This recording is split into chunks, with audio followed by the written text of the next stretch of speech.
Guys, what's up? Welcome back to Stormworks. In this one, we are back working on our lifting body. I just got this thing spawned in. You guys can see I did a little bit of Lua work off camera. So you guys can see that screen over there that I worked on. That is our fuel displays. So T1 and T2 are our jet fuel, and they're displaying in percentages, so 98% full. And then T3 is our diesel, also displaying in a percentage. And then just in the bottom right corner there, we just have a small little RPS readout for both of our engines, which isn't super necessary. A lot of the other screens are going to have engine data on it, but this is the first of the screens that I started working on, and I figured I would show it off. I did pretty much all of the Lua work off camera, just so you guys know, and that was not a very successful landing. So I guess we'll just take it back to the workshop, and we will start working on it. So that brings me to the next part. Today we're going to be working on our refueling boom. If you didn't know, so in the last episode we did our drogues. There's two different methods of doing aerial refueling. There's the drogue and probe, and then there's a boom. So the boom is the giant stick that kind of hangs off the back of the airplane, and then the drogue and probe are the little parachutes that come off the wing. So we did the drogues, and now we got to do the probes. So I'm going to tuck it down here right underneath the airplane in between our landing gear, which is kind of a strange spot for it, but this thing kind of sits low on the ground when you're landed, so we need to build some clearance for it somewhere, which is why I kind of dug this little hole in the middle of the aircraft. And then that way it'll just kind of fold up out of the way. And then when you're using it, it'll kind of come down, and the landing gear shouldn't be too much of an issue. So that's pretty much what we got going on for today. Later on, we're going to probably do a little bit of interior work, because that is kind of one of the next steps for this thing. But yeah, guys, that is kind of what we got planned for today. So if you guys like these videos, don't forget to hit that like and subscribe button. Keep coming back for more. And we're going to get right into the build with this one. So right now I am kind of just making this thing look a little bit nicer. The functionality of it isn't too complicated. It's just going to be a pump, obviously, with a fluid connector, just kind of like the drogues. But the only difference is that this is hard mounted to the aircraft. So another thing you might notice if you're familiar with a lot of these systems is you're not going to be able to steer this one.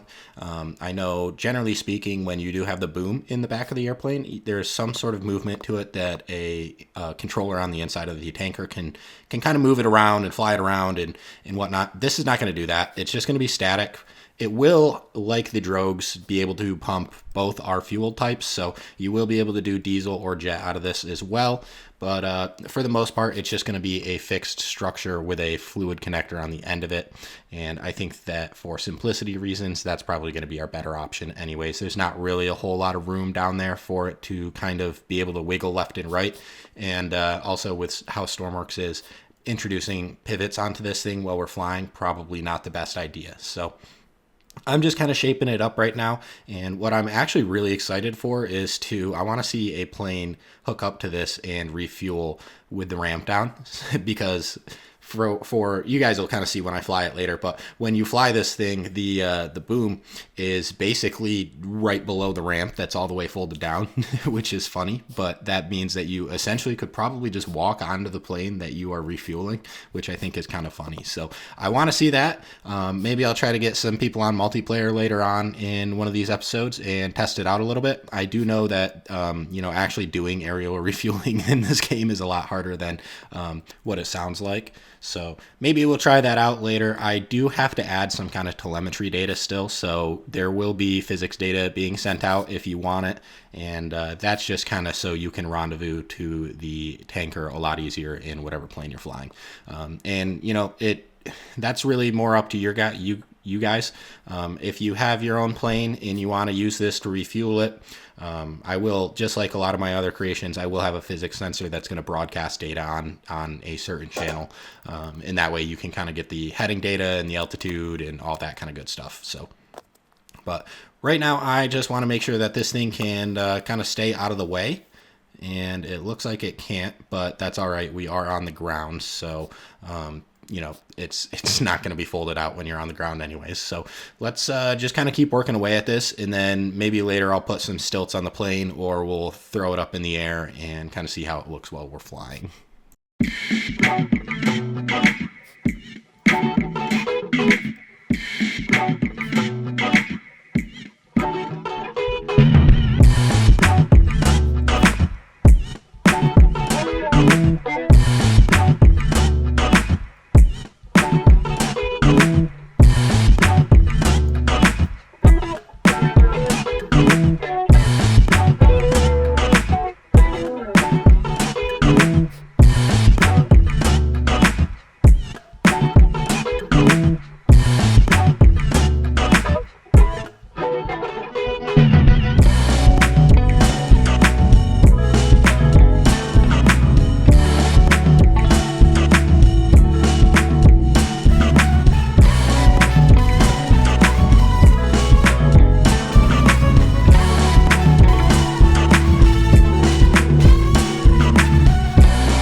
All right, well, we got this thing kind of hooked up. You guys can see it's bouncing all over the place right now, and that is because I am using a hose on a winch reel instead of a sliding track that has a fluid connector.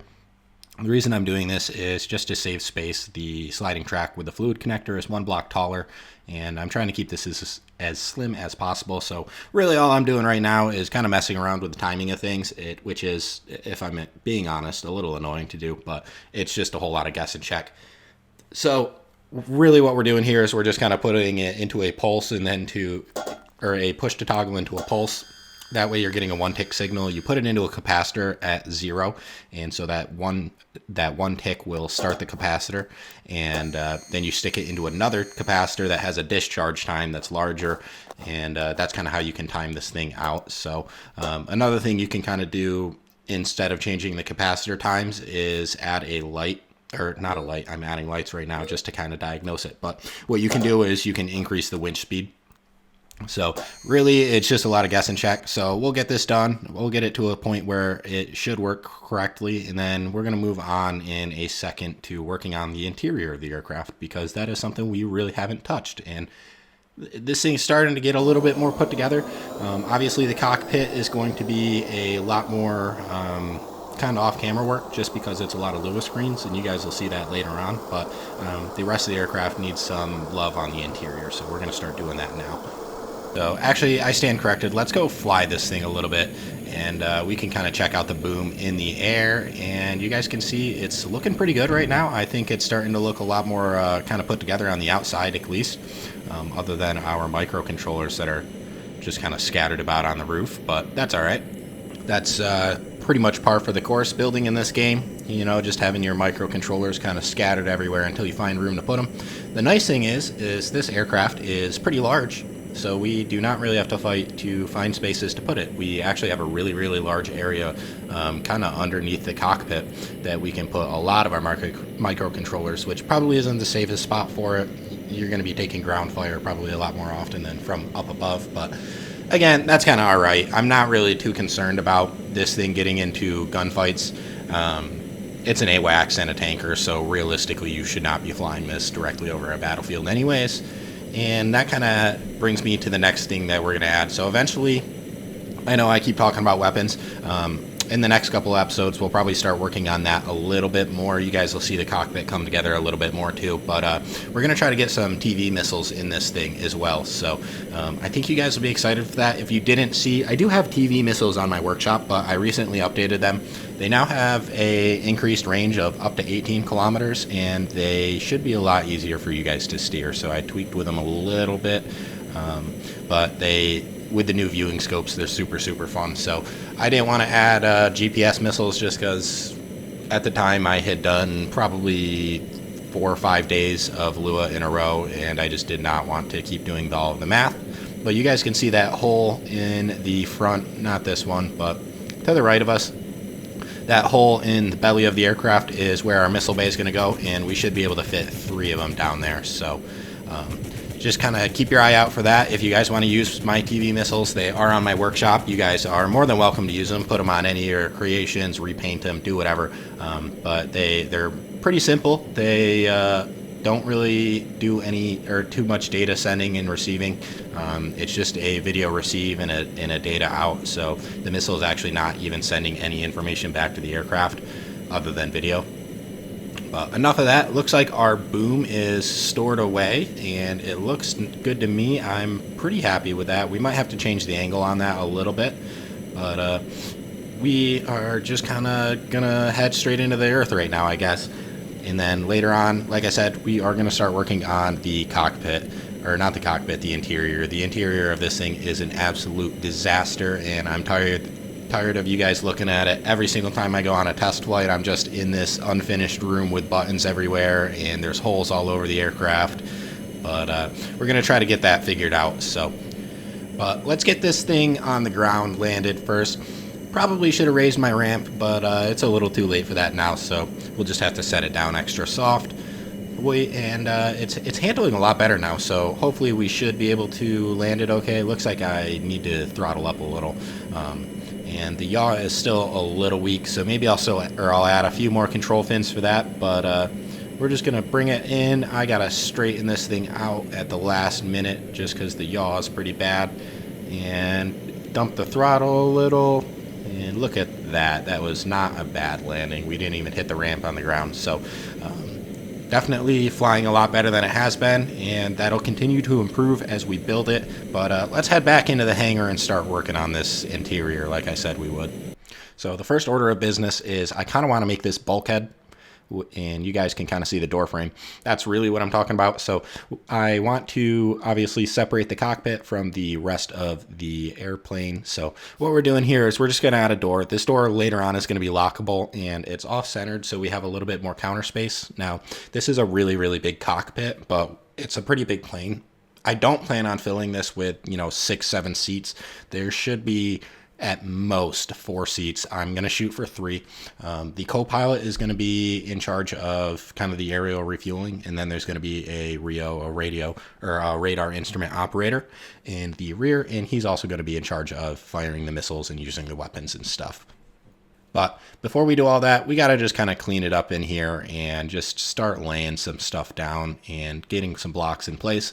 So I'm going to let the time lapse roll a little bit. We're not doing anything too technical here. And I'll come back when we get done kind of placing some more blocks and talk about the kind of plans we have for the future of this thing.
All right, so you guys can kind of see we've got it split up into 3 different sections now. And so this upper section right here in between the cockpit and the railings is going to be kind of like a crew space. So we're going to have quite a few passenger seats in there.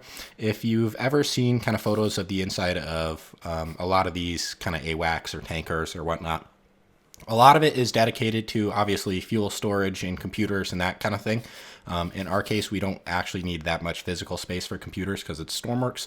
But a lot of times, since they are converted passenger airlines or kind of based off similar designs, there's still a lot of crew seating. So we're going to have crew seating in this, and we're going to have, I think we do 4 rows of 3 on the right and then 4 rows of 1 on the left. And then we're also going to actually squeeze a medical bed in there too, just because why not? We got the room, and we might as well be able to if you know you're flying a combat airplane and you got the space, and you know we're not really supposed to be in direct fights anyways, we might as well add a small medical bed so you can help people heal up. But other than that, behind this section right here, obviously the cargo bay, we're going to add a bunch of connectors and ropes and all sorts of good stuff like that. So later on, we're going to create a system that lets you pull in full-size cargo containers into the cargo bay. And you should be able to carry 2 of them one on each side, or if you want, 1 in the middle. And then we're also going to add a couple winches and hard points and stuff like that too, if you guys want to add some bombs and stuff. I will say that's always fun. And I will probably have an equipment pack that comes out for this thing.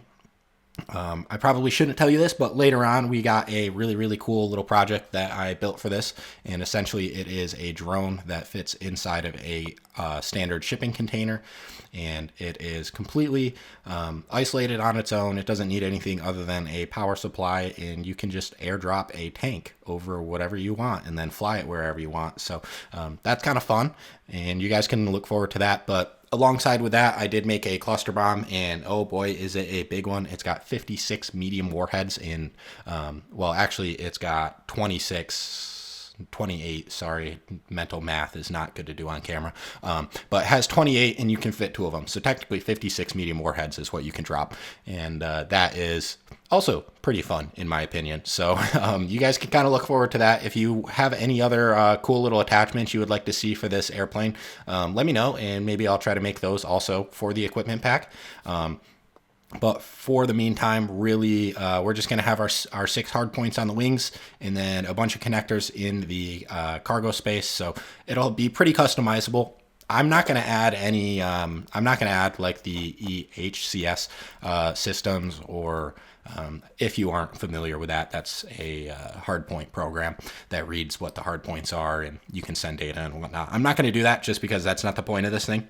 It's just going to have some simple switches for the hardpoints, and you know, if you have just kind of unguided missiles or radar guided missiles, that'll work fine. If you have a GPS or something like that, you might need to hook up a coordinate into the composite for those. But other than that, it shouldn't be too hard. All right, guys. Well, that was enough yip-yapping from me. This is about all the building we got in this episode. So as usual, if you stayed to the end, thank you so much. I really appreciate that. That helps our channel out quite a bit.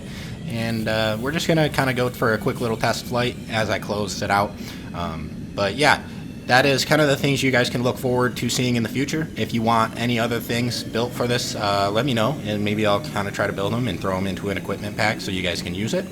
But for the most part, that's all the building we're going to get done today. In the next episode, we will start working on the interior a little bit more, and I'll do a little bit more cockpit work off camera. That's quite a lot of work, a lot of systems, a lot of altitude holds, double everything because it's VTOL basically.